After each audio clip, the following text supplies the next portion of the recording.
Next we come to the effects of cooking on food. It's very, very important. What are the effects of cooking on food? Cooking of food involves application of scientific principles and artistic talents. Number one is digestibility of food. Cereal, grains and pulses are unpalatable and hard to bite. They are not easily digestible if you have it raw. So cooking softens the grains and cereals and helps to get it digested. The starch cells rupture by moist and dry heating method. Protein present in the food gelatinizes, as I already said.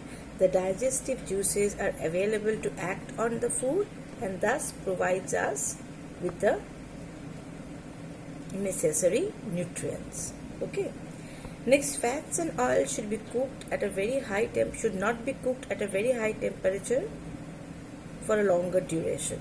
They oxidize and polymerize. Due to excessive and prolonged heating, which is harmful for us. Such fats acquire a certain amount of toxicity. Toxicity is harmful for our body and causes digestive irritability. Next is the nutritive value. Nutritive value can be maintained by the following ways. Number one is leaching. Number two is destruction of the nutrients takes place. Vitamin A is lost and the color. Vitamin A. So, how it affects on the leaching out of water soluble nutrients, that is, leaching out of water soluble nutrients takes place when excess amount of water is used for cooking. Leaching out means coming out or getting destroyed. Leaching out of water soluble vitamins do take place if excess amount of water is used. Further loss can be there where the water in which the food is cooked is discarded. If you discard the food, the nutrients gone. So cook food only in the required amount of water.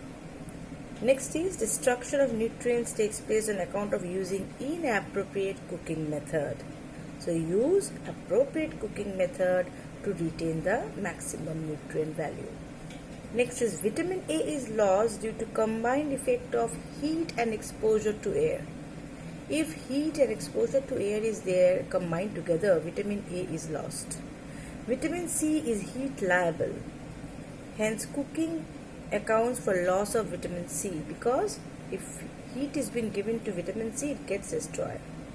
Cooking in copper vessel and addition of soda during cooking is highly detrimental to vitamin B content of food.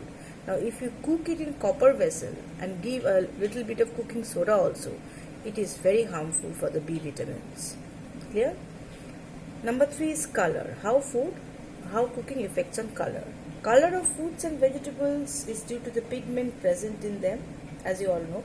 Carotenoid, the orange pigment present in carrots, pumpkins, papaya, peaches, mangoes and all these, is better retained in an acidic medium. They can be retained in acidic medium. Flavonoid pigment is present in onions, asparagus and apples. A little lemon juice sprinkled on these foods can retain their color. If we put a little amount of lemon juice, we can retain the color of the food. The pink color of meat is due to the presence of hemoglobin. The chromoprotein turns brown in cooking. This chromoprotein turns brown in cooking. If you cook meat, it will definitely turn brown. The color of cooked meat is quite tempting.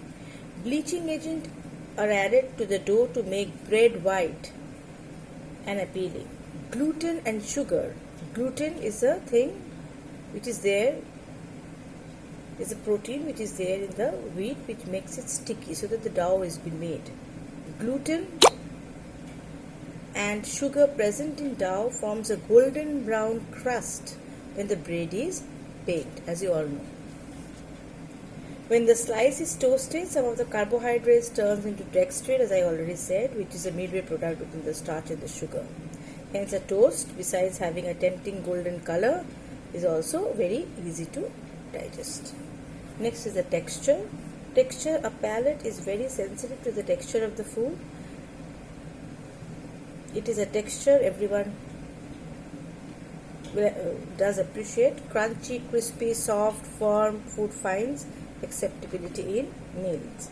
Collagen and elastic proteins present in the animal food toughens and become chewy on being roasted at high temperature. It toughens and becomes chewy when it's been subjected to high temperature. Egg protein also toughens on high heat. Heating of milk brings about coagulation of little protein that gets enmeshed with fat and calcium and appears as scum on the milk top. Scum, have you seen? We call in Bengali it's sure we call it. I think you call it malai. There's the scum. So heating of milk brings about coagulation of little protein and gets enmeshed with fat and calcium and forms a scum on the top. The texture of starchy food is dependent upon their cellulose content. Very important. It depends upon the cellulose content. Starch cells gelatinize on wet cooking and become soft and pasty. Pulses and grains swell in size, softens and improves in texture. Dry cooking of rice, wheat and parched rice puffs up the grain and makes them crisp and crunchy, that is puffed murmura, wheat, churwa, etc. Fats and oil present in biscuits, mutties, cakes are responsible for the taste of crispiness. Now, desirable changes occur in the texture of the food and be brought about by correct method of cooking. If we use correct method of cooking, then proper taste can be brought. Next is taste and flavor. Cooking changes the taste of wheat, rice, pulses. They become sweeter in cooking. Wheat, rice, pulses become sweeter. The taste and flavor of meat and fish improves while cooking. The taste and flavor can be further enhanced when these are cooked along with spices and herbs, as we already know. They are cloves, cardamom, they are all seasonings. Cinnamon, garlic, ginger, mint, curry leaves, coriander leaves, nutmeg and all. Tempting taste and flavor of food stimulate the secretion of the digestive juices. If the food looks tempting, the digestive juices automatically starts secreting, and as well as the saliva. The digestive juices also flow in liberal amount when you consume tasty and delicious food, and this facilitates for good digestion. Taste and flavor is very important to most individuals. Highly flavored food should be wrapped in foil before storing in fridge. They will prevent mixing of flavor. Highly flavored, those who have too much of aroma, that can be wrapped in foil and kept in the fridge. The food should be cut in as big pieces as possible. This checks the nutrient loss due to exposure. They could be cut in slices, stripes, wedges, dices. Hot food should be served in hot and cold ones in cold. Some foods are also served at room temperature. Okay. Next will be methods of enhancing the nutritive value. Very important. What are the methods that enhance the nutritive value? 3 types are there. One is germination or sprouting. Second one is fermentation. And the third one is combination. So what is germination? It is a process in which small new shoots come out of pulses or cereals under certain controlled conditions, as we already know, thereby improving their nutrient content. So what is germination? It is a process where small shoots come out, small new shoots come out of pulses or cereals under controlled condition, thereby improving the nutrient content. The food to be germinated or sprouted should be cleaned, washed and soaked in an equal amount of water overnight. In the morning, it will be noticed that most of the water is absorbed and the grains are swallowed in size and are softer in texture. The grains are now tied up in wet muslin cloth and put in an airy place having sufficient amount of diffuse sunlight. Diffuse means not direct sunlight. Diffuse sunlight, and another 8 to 10 hours. New shoots will appear. Sometimes the shoots grow up to 1 centimeter in size. This is very, very nutritive. The shoots that have recently sprouted are very rich in vitamin C, very important. That will totally lacking in the dry cereals or pulses. While you germinate, it becomes rich in vitamin C. Niacin content increases, and while thiamine content remains almost the same as in dry seed. Niacin is vitamin B3 and thiamine is B2.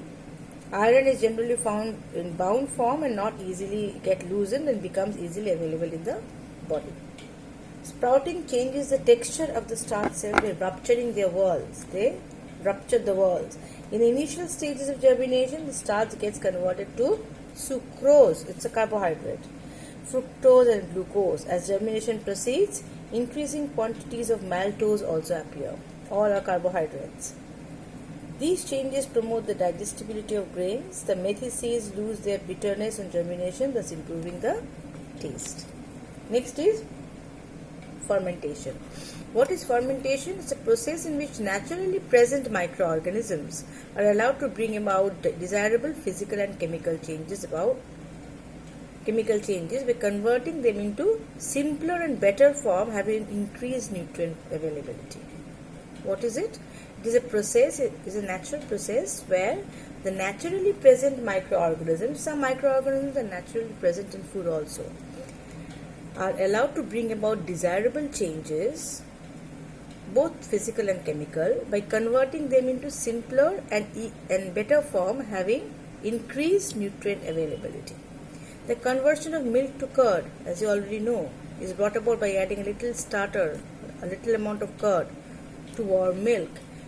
This slightly sour taste is brought about by microbial activity of lactobacilli. Lactobacilli acts on it and it converts the milk lactose to lactic acid. Rice and dal is fermented to make idli, thosa, varas, all these. Refined flour is fermented with yeast or curd to make bhaturas, naan and bread. Dhokla is made by fermenting chana dal. These are important. As the fermentation proceeds, the mixture becomes more porous, bulby and sour. More porous, bulby and sour. Fermentation should be controlled up by the desirable state. The production of carbon dioxide makes the mixture spongy and light. Fermented food is easy to digest and adds variety in texture and flavor. The fermentation brings about an increase in ascorbic acid content. It increases the vitamin C content. Thiamine, riboflavin and niacin content are also doubled. Thiamine, niacin and riboflavin content gets doubled. There is increase in folic acid, methionine content. Iron releases from these forms and is thus easily available. The last one is a combination. As we know, if you combine rice with dal, it makes a khichdi. It's more acceptable and it's much more nutritious than any other food. Combination of food is done by the following reasons: because of economy, better nutritive value, variety and desirable change in the food habits. If we want to change the food habits, we can make a combination of foods and have. Meat is an expensive protein food. Economy can be affected by substituting partially by texturized soybean like soya wari or soya granules. We can substitute the meat by soybean or soya granules. Combination of milk and dal is as nourishing as any meat preparation. Cereals are deficient in lysine, it's an essential amino acid, and pulses are deficient in methionine. Combine these to make khichdi, missi roti, dal, cha, rice, dal stuffed paratha, dosa, idli to improve its nutrient content. Cereal combined well with milk, as we already know. They complement and improve protein, calcium content like kheer, custard, dalia, whatever it is. Iron and vitamin A content can be improved by combining greens with meat, paneer and potatoes. The popular example are mutton biryani, dal saag, dal tahiri, vegetable tahiri and all these. Incorporate idlis with sprouted green grams to improve vitamin C. We can incorporate idli with sprouted green grams to improve the vitamin C and protein content.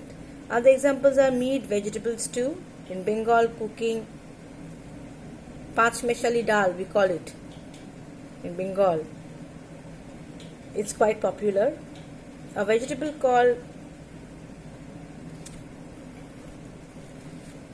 chogabra. Chogabra is a mixture of 4 types of vegetables. It's very nourishing. A preference of jaggery than sugar. Jaggery is gur. Jaggery than sugar is definitely healthful. Jaggery has iron, calcium and phosphorus,